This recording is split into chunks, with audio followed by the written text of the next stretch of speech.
तो इस हवाले से ना ये थोड़ा सा ना आपको हम ब्रीफ कर रहे हैं। आइंदा कोशिश करेंगे कि आपको हम चलान भी दें और आपको सज़ा भी होगी हेलमेट ना पहनने की।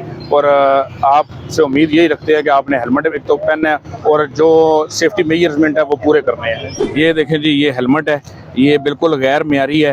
हेलमेट तो है, हेलमेट के नाम पे तो है, लेकिन ये बिल्कुल गैर मियारी है। इनको अब यही ब्रीफ किया जा रहा है कि ये हेलमेट आप ना मियार के मुताबिक लें और इसको रिपेयर करवाएं। ठीक है ना, ग्लासेस वगैरह इसको ना, ठीक है, आपने लाइसेंस रखा हुआ है तो ये अच्छी चीज़ है और अपने पास रखना है। अगर कोई चेक करे ट्रैफिक वाला तो उसको आपने चेक करवाना है। इसी तरह आपकी कापी भी होनी चाहिए, हेलमेट आप पहने।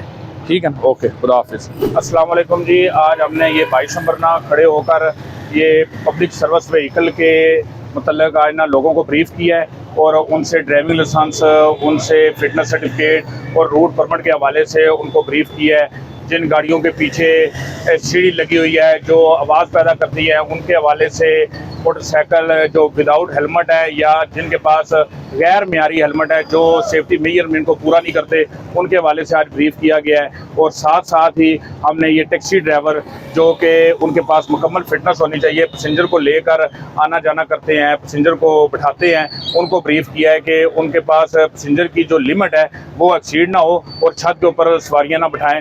इसके साथ हमने आज ब्लैक पेपर जो कि एक